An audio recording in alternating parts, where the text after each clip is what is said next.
Hello, word wanderers.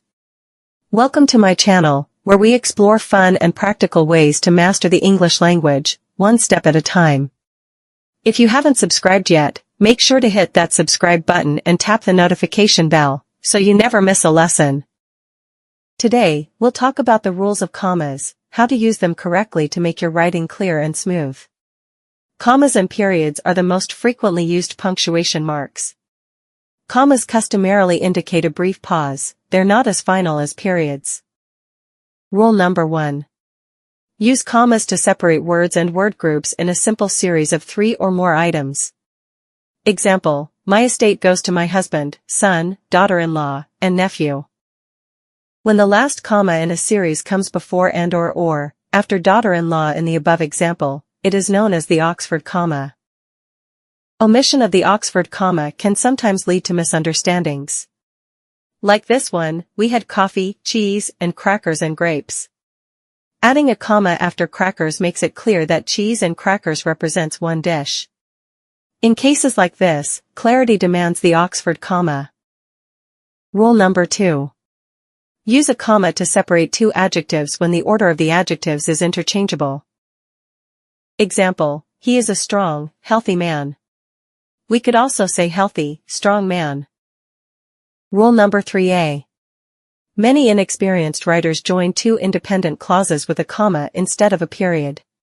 This results in a run-on sentence, more specifically, a comma splice. Here's an example of a comma splice: he walked all the way home, he shut the door. Luckily, fixing a comma splice is easy. Let's look at 3 simple solutions. Number 1. Use a period to make 2 separate sentences: he walked all the way home. He shut the door. Number 2. Use a conjunction to connect them: he walked all the way home, and he shut the door. Number 3. Use a subordinating phrase: after he walked all the way home, he shut the door. Rule 3b. In sentences where 2 independent clauses are joined by coordinating conjunctions such as and, or, but, etc., place a comma at the end of the first clause. If it's in a question form, this is what the incorrect and the corrected version looks like. Some writers omit the comma if the clauses are both quite short. Example, I paint and he writes. Rule 3c. If the subject does not appear in front of the second verb, a comma is generally unnecessary. Example, Morty thought quickly but he still did not answer correctly. However, sometimes a comma is necessary to avoid confusion.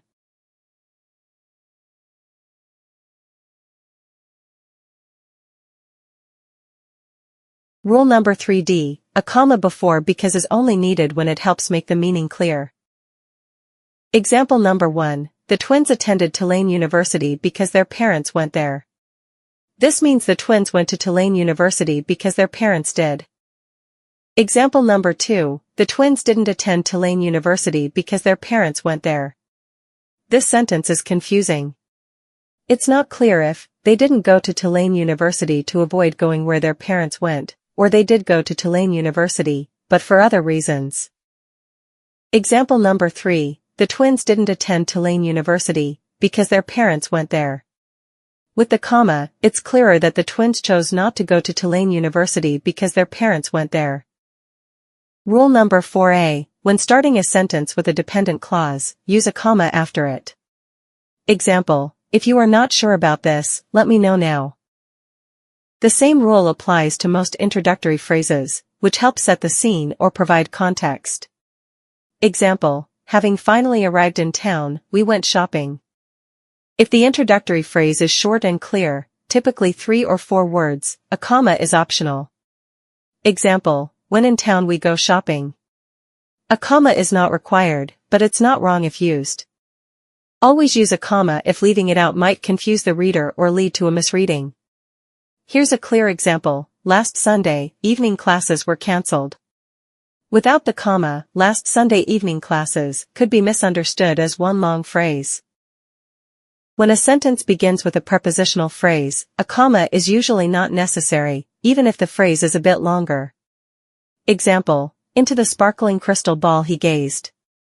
However, if the prepositional phrase contains more than one preposition and does not lead directly into a verb, then a comma may be helpful or even preferred. Example, with comma. Between your house on Main Street and my house on Grand Avenue, the mayor's mansion stands proudly. But if the verb follows immediately, the comma is usually omitted. Example, without comma.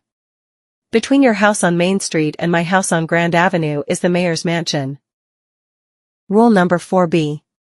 When a sentence begins with an independent clause followed by a dependent clause, a comma is usually unnecessary. Example, let me know now if you are not sure about this. In this sentence, let me know now is the independent clause, it can stand alone. If you are not sure about this is the dependent clause, it cannot stand alone. Because the dependent clause comes after the main part of the sentence, no comma is needed. A comma is more often needed when the dependent clause comes first, like in Rule 4a. Rule number 5a. Use commas to set off non-essential words, clauses, and phrases. In the preceding examples, note the comma after sister and late.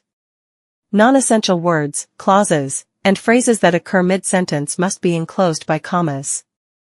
The closing comma is called an appositive comma. Many writers forget to add this important comma. Following are two instances of the need for an appositive comma with one or more nouns. Without the second comma, it may sound like Joe arrived as the main clause, and the meaning gets muddled.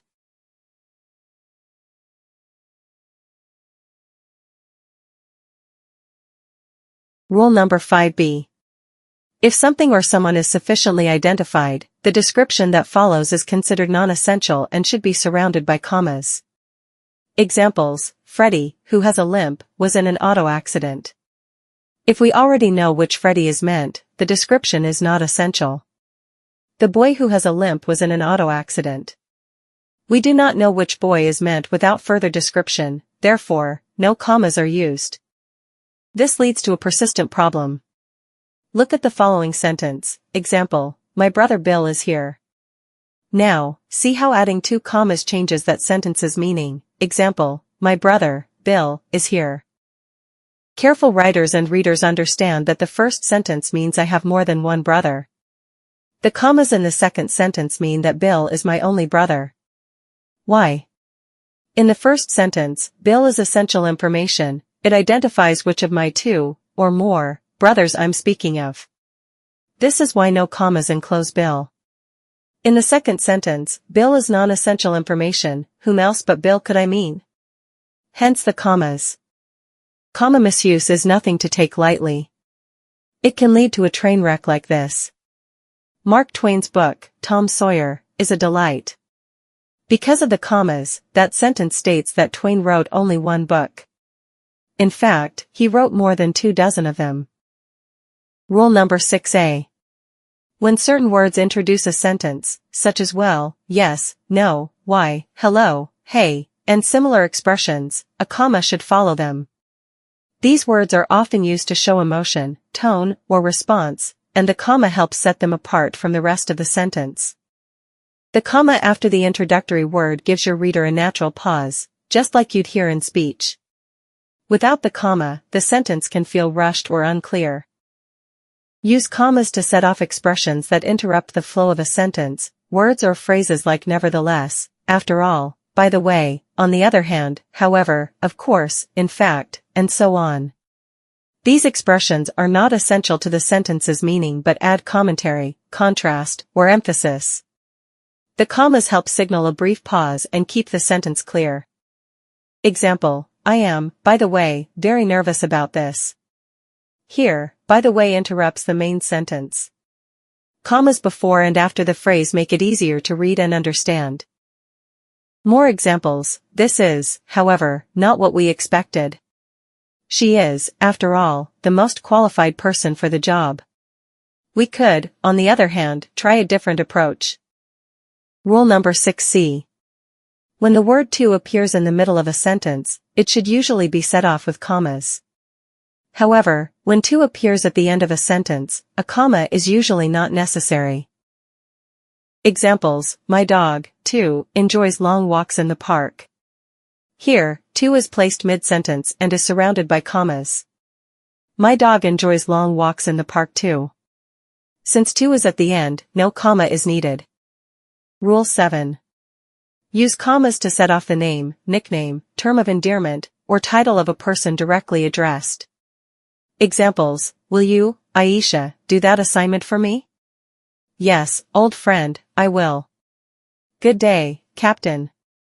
Rule number 8A. Use a comma to separate the day of the month from the year, and don't forget to put another comma after the year. Example: it was in the Sun's June 5, 2013 edition. Rule number 8B. No comma is needed when using only the month and year. Example: it was in a June 2013 article. Rule number 8C.